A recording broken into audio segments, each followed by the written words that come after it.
Halo, apa kabar teman-teman? Jumpa lagi dengan saya di channel Renungan dan Motivasi. Tema kita kali ini adalah cara mengatasi perasaan sepi di dalam diri. Jika di video sebelumnya kita sudah membahas penyebab datangnya perasaan kesepian atau hampa dan apa dampak buruk dan baiknya perasaan kesepian itu. Nah, kali ini kita akan bahas bagaimana cara mengatasi perasaan kesepian. Jika Anda merasa ini adalah pertanyaan Anda wajib menonton video ini sampai tuntas. Dan jangan lupa setelah menonton video ini, jika Anda merasa video ini berguna, Anda bisa share ke teman-teman yang lain. Dan jangan lupa support kami dengan cara like, share, komen, dan subscribe channel ini. Karena subscribe itu gratis dan tidak menyusahkan dan sangat membantu untuk kemajuan channel ini. Terima kasih. Perasaan kesepian bisa datang kapan saja dalam diri Anda dan saya. Saya paham perasaan itu seperti Anda merasa sendiri. Walaupun Anda sedang berada dikelilingi oleh orang-orang terdekat dengan Anda seperti tenggelam dan tak ada yang membantu, tak ada yang tergerak untuk menolong Anda atau bahkan mendekati Anda. Semua tampak sibuk dengan urusan masing-masing dan Anda hanya diam dan tenggelam. Mungkin Anda merasa terabaikan dan tidak diperdulikan oleh orang lain, bahkan orang terdekat dengan Anda. Anda akan mulai merasa tidak puas dengan keadaan, bahkan dengan diri sendiri. Anda merasa tidak bahagia dan mulai mengasihani diri sendiri, serta mulai berpikir ke arah putus asa dalam hidup. Perasaan ini tidaklah mengenakan.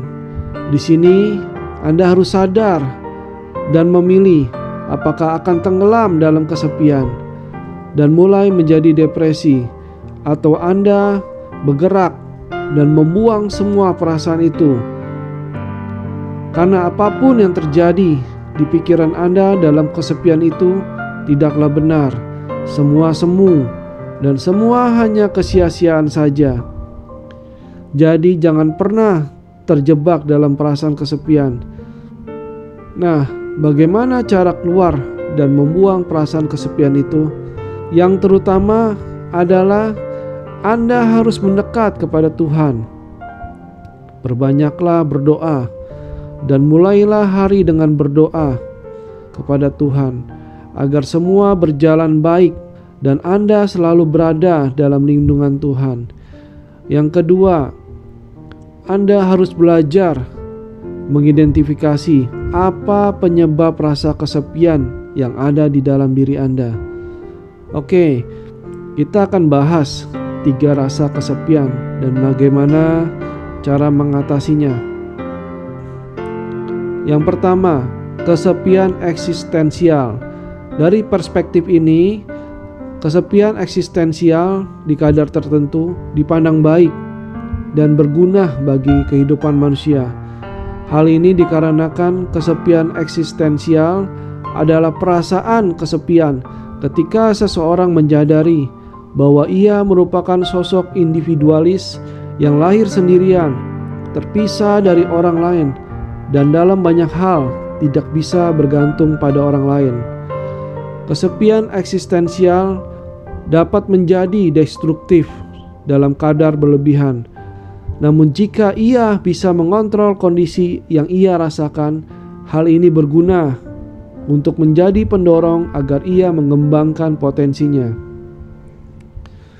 Untuk mengatasi rasa kesepian eksistensial, seseorang setidaknya harus menyadari bahwa ia sedang gelisah tentang makna hidupnya.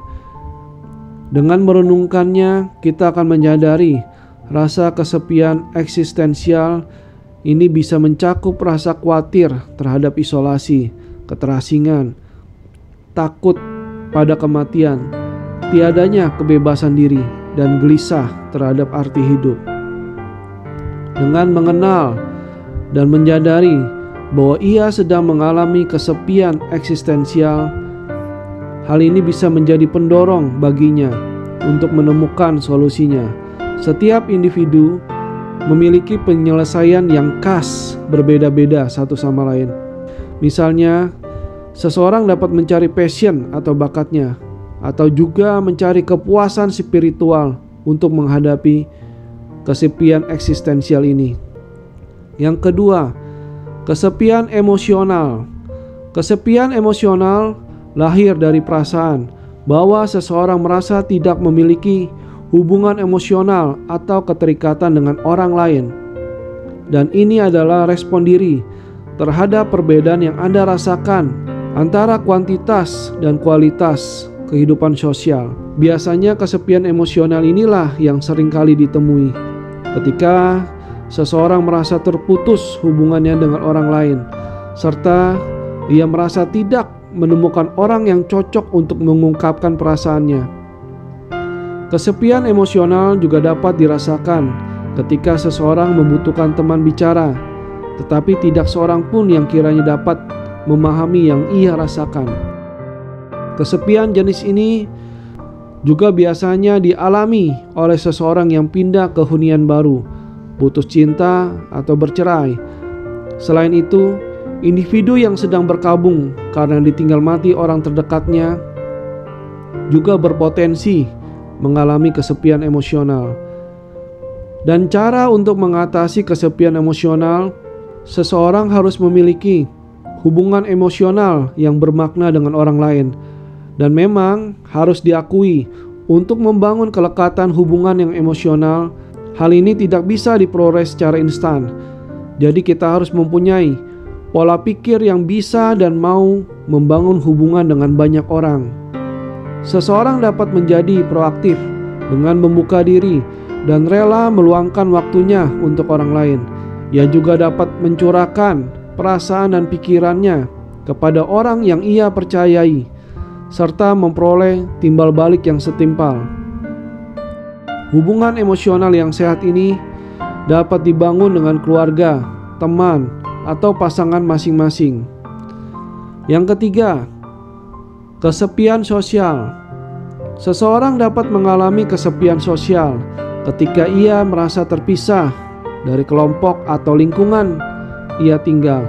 Kesepian sosial bahkan bisa dialami oleh seseorang yang sudah memiliki pasangan, jika keduanya merasa tidak memiliki lingkaran pergaulan yang cocok untuk mereka.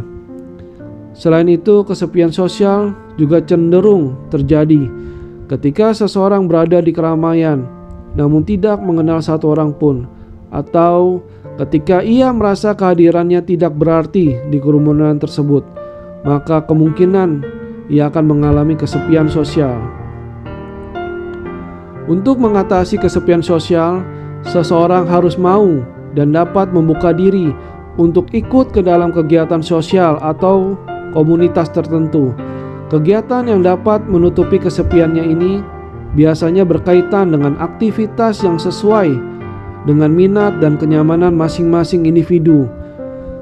Namun yang menjadi catatan adalah solusi perasaan kesepian ini amat khas sesuai dengan perbedaan individu. Bisa jadi solusi bagi satu orang belum tentu cocok untuk orang lain. Oleh sebab itu, seseorang harus proaktif melangkah untuk melakukan eksplorasi diri agar ia menjadi individu yang berfungsi sepenuhnya dan berarti untuk banyak orang. Demikianlah renungan dan motivasi hari ini, dan jangan lupa support kami selalu dengan cara like, share, komen, dan subscribe channel ini. Terima kasih.